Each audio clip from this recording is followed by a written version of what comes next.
Good afternoon and welcome to the Highland Waves podcast, coming to you from Marshbrook Studios, located on a bank of the world-renowned Margaree River in Cape Breton, Nova Scotia, Canada. On Highland Waves, we feature stories about the people, the places, and those who come to visit us here in Inverness County. I'm Pat Wall, host of Highland Waves. This afternoon's guest in studio is Mr. Merv Tingley, a virtual household name in Inverness County, Cape Breton. Welcome to Highland Waves, Merv. Thank you for having me. You're welcome. You were born, raised, and educated in Margaree? Yes, up in Portree. Oh, Portree, way up at the head of the river. Mm-hmm. You obviously spread your geographical wings after school and left Inverness County. Yes. Why did you leave and where did it take you? Where your travels take you? Well, like most young people, we all want to get to the city and get away from where we were growing up and experience a few things. And so I left and did some schooling and then started working and started my career. Okay. You were employed for a while with Costco, I understand? Yes, that's correct. Okay. How did that come about? Well, I was moving around from Halifax to Toronto and back and forth, and I was recruited by an old employer, and that's how I got started with Costco, and was with them for about 10 years. Oh, really? What role did you play there? Every role. I was very fortunate to experience every level of management in the building. Oh, nice. Yeah. Did you enjoy it? Loved it. Oh, Loved great. it. What motivated you to move from Costco? Margaree. I wanted to be back here in Margaree, and my parents were elderly, and wanted to spend some time with them, and so that's what brought me back home. What was your biggest takeaway from Costco? That's a good question. Just well, I learned a lot about management in retail. Okay. I had the opportunity to experience every level of management in the building, so it gave me a great foundation for, moving forward. Obviously, it helped you in your future work. Absolutely. In this area. Yeah. Absolutely. So you came back home, so to speak. Yes. And you started a cafe. I did. The Dancing Goat. Yes. How long did that idea percolate in your brain before it really got going? Well, it started, I was pumping gas at Hart's service station, and I looked across the road and saw this little building sitting there vacant, and used to be a little fast food takeout. And I thought, what a great place to, serve coffee, because, coming from the city, you're used to, good coffee, and around here it was hard to get at that time. So I thought, what, that's perfect. And that's how it all started. It was why the name The Dancing Goat? Well, it was just kind of a fluke. I was looking through a cookbook and found the fable on the origins of coffee. And I thought, that name's going to work. It's catchy, and boy, did it ever work. Oh, good, for sure. Yeah. Perhaps you can tell our listeners about the early beginnings of what basically is referred to as the goat. The goat, yes. Well, it was, like I said, it was a sort of a fluke. It was, it wasn't my intention moving home. When I moved home, I had plans to get into accommodation business, and I wanted to create a job for myself. I wanted to work full-time. I was used to working full-time, and, wanted to be working all the time. And so I thought, well, I'll start this little business and it'll keep me going, and then I can venture out onto something else. But fortunately, the goat, it had its own mind, I think, and it just took off. Yeah. Like many successful endeavors, getting started means overcoming numerous challenges, particularly in a small community where you don't have anybody to collaborate with. Yes. To get going. You encountered hurdles and you overcame them, eventually making the goat a household name. Yes. What lessons were there from those early days in the goat? Oh, lots of lessons.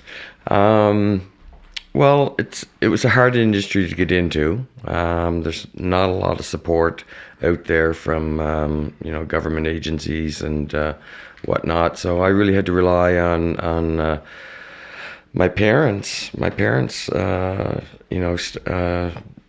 supported me with the initial funding, and that was the biggest hurdle, was getting started. Banks didn't want to invest because of the industry and being such a high risk.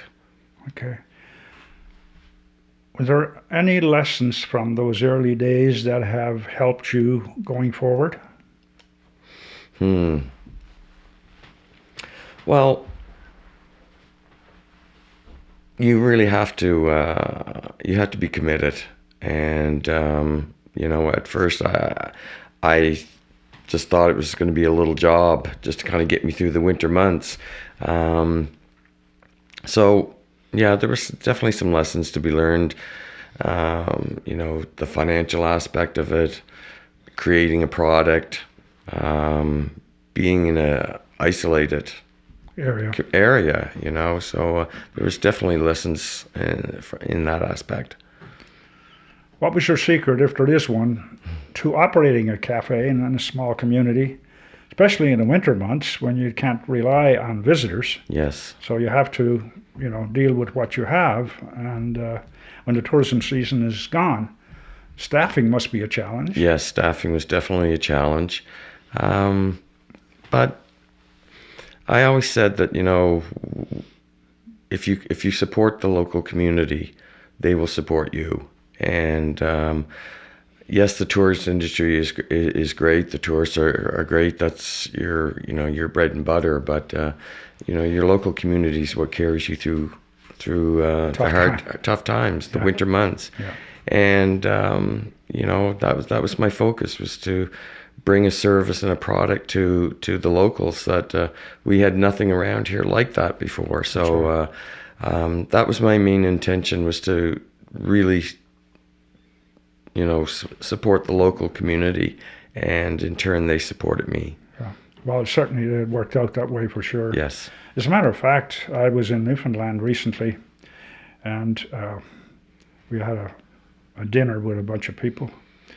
And when we were introduced, this guy popped up and he said, "You live anywhere close to the Dancing Goat?" Yes. So, and he was from Manitoba. Wow. So obviously, the word got out there. Yeah. Now you've moved on. Mm-hmm. And you sold your very successful business. Yes. And people were surprised about that. Mm-hmm. What motivated you to do that? Well, it was about 17 years that I ran the business, and I was getting a little tired, and was looking for a change, and I thought that I wanted a break, and I really didn't know what I was going to do, and I sort of planned to semi-retire, and so I took a couple of years off after I sold the business, and I did some traveling, and had a few health issues, and overcame that, and then I thought, man, I'm too young to be retired. So then I just went out and started looking for a new career. Okay. Your penchant for the retail food business finds you as the new general manager of the Sean Co-op in Inverness. Yes. What inspired you to do that? Well, retail was always my, I guess, Forte. passion. Yeah. When I started out young, I was in retail, and I always enjoyed the challenge of it. And when I was hired with Costco, great company, and they really taught me a lot of standards, and I carried that into my business, and with the Dancing Goat. And after 17, 18 years of being out of retail, I missed it, and this opportunity came up, and thankfully here I am. Yes. Perhaps you can tell our listeners what the Sean Co-op is, what it provides to the community it serves. Mm-hmm.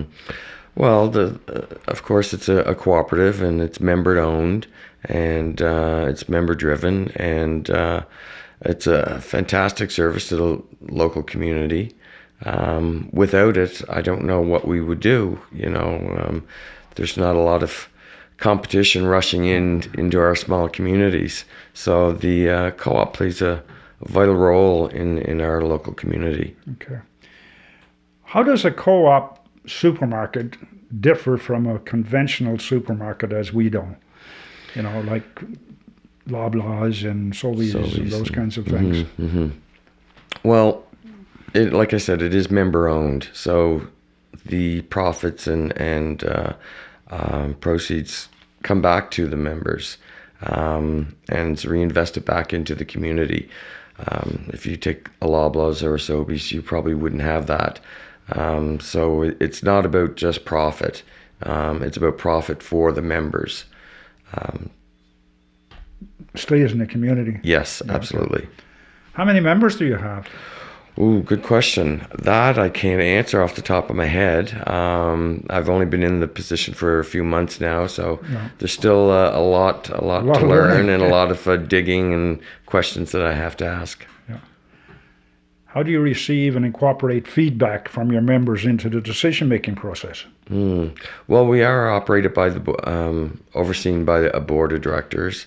And they're from the community as well. So we're all very close to the community and listening to our customers and members, and take that feedback and apply it in our operations. What size population do you serve? Well, it would be all of Inverness. So I really don't know the exact population of Inverness, but... But you service outside as well. I mean, yes, we do pull in from a few smaller areas. Area. Yes, Yeah, yes. Is the Sean Co-op part of the Sobeys empire?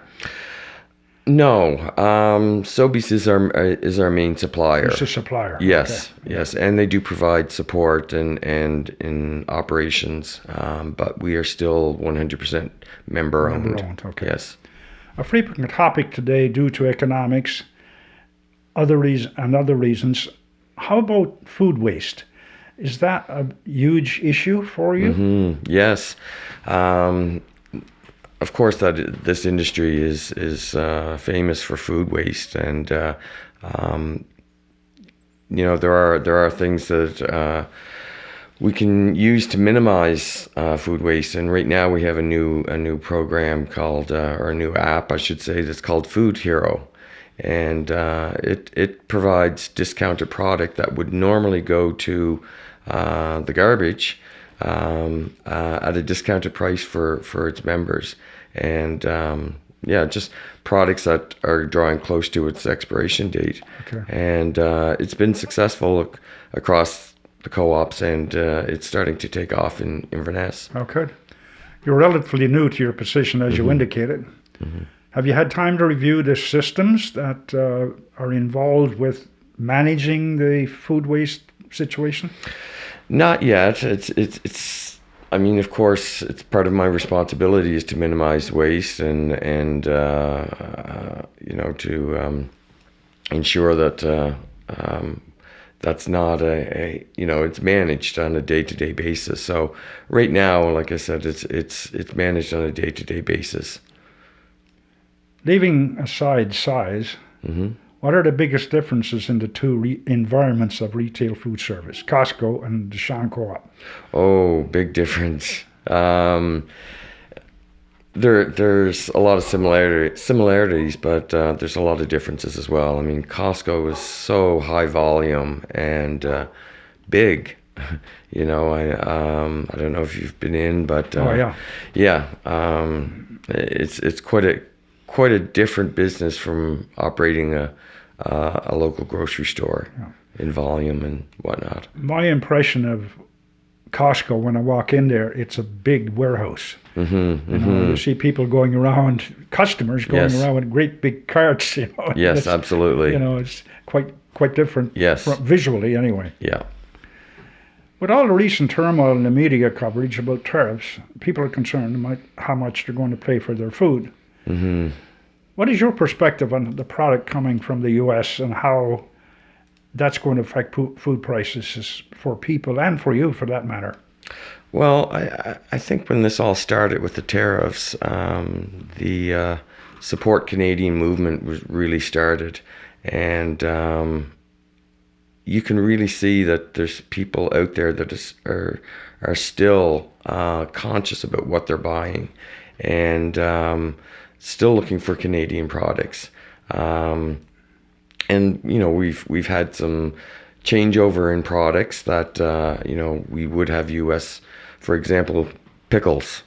You might notice that we're out of pickles right now, and that's because of the tariffs, and we're rolling out a new program of our own under our own brand name, and so there's changes like that you're going to see, more local or more Canadian product, Okay. which is great to see. Okay, yeah, for sure. Yeah. It seems like all of this tariff business has made Canadians wake up sometimes to what's really going on out there. Yes, and for sure. Start paying attention.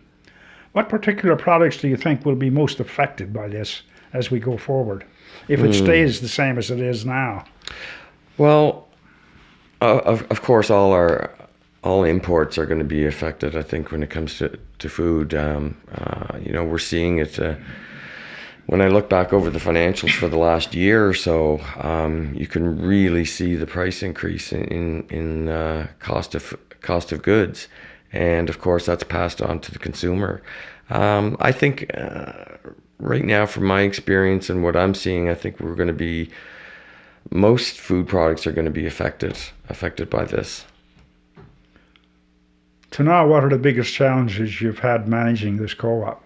Well, like any industry in a small community, people, of course, is the number one challenge. It's recruiting and hiring qualified people, and of course, this industry has a lot of turnover, and a lot of students and part-time employees. And one thing I find very interesting about the co-op is that a good percentage of our staff are full-time. A good 50% of the staff are full-time, which is nice to see, because you don't always see that in the retail industry. Okay. Yeah, you see a lot more part-time, but within our store, we're well over 50% full-time employees. Good. Yes. Okay.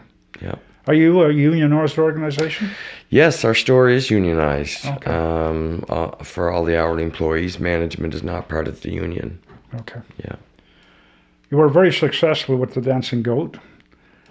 How do you create a positive work environment and engage your employees at the co-op? Well, you just said it. It's engaging the employees. Yes, I have a lot of experience in the industry, but the co-op is new to me. Yes. And coming from Costco Wholesale, it's a completely different business from, say the co-op. But you have to engage your employees. You have to empower them. You have to create an environment that's positive for the employees and allow them to grow and be successful. Okay. To now, have you had to introduce any significant changes? Not really. There's little changes. My goal is to elevate the store, to elevate our standards and our product and our appearance to the customer, and elevate our customer experience all around, and through customers, great customer service. How has the new management been accepted in the store and throughout your work environment? Very, very well. At first, I had a lot of hesitation at first going into a store that's established and taking it over, but I was very fortunate. The management team there were very responsive to me, and we're on our way to building a really, really strong team there. Oh, that's excellent. The community, of course, a lot of people recognize me from the Dancing Goat. And, the biggest thing I heard from customers is that you did well at the Dancing Goat. We're lucky to have you. We're very fortunate to have you. So it's a blessing to hear that. Yeah, that's very welcoming. Absolutely. Yeah. What major changes to the Sean Co-op do you foresee in the near future, or maybe the distant future, under your leadership? Well, right now it is an older building, so right now I'm faced with a lot of facility issues and equipment that needs to be replaced, and broken doors and broken ovens and things like that. So I want to get everything up to a certain standard. But the board has a vision for the co-op as well, and we really want to expand our fresh category. Produce, meat, bakery, deli, those categories. They're the real drivers in the business right now. So I think in the future you will see some expansion happening within our store of renovating or remodeling certain departments. Yes. Yeah. You're busy. What do you do for recreation? I have a beautiful deck on the back of my house, and I look over the Margaree River. So I spend a lot of time there, just recharging and reflecting. And nice. Yes, I'm very, very fortunate. Yeah, good. Before we finish, is there anything you would like to add? Well, I would just like to say thank you for this opportunity, because it's a great tool to communicate with the local community, and I'm very blessed by this community, and they have supported me for many, many years, and I would just like to say thank you to the community and for the support that they have given me for 17 years of the Dancing Goat, and continuing to do so in my new endeavors. That's very nice of you. Thank you for taking the time from your work to My come pleasure. and explain your job as the GM of Sean Inverness Co-op. And over the last couple of weeks, I've had the opportunity to visit the Sean Co-op. And I certainly find it visually more welcoming. Oh, thank you. Than it has been before. I'm not being negative here. No. And I wish you well in the future. Great. Thank you, Pat. And thank you to our listeners. Don't forget to hit the like and subscribe button so you can stay up to date. Remember, too, subscribing to Highland Waves is free. Our thought for today is by Ann Landers, the famous advice columnist, who once said, "Anyone who believes the competitive spirit in North America is dead has never been in a supermarket when the cashier opens another checkout line." How true that is. So long for now, Pat.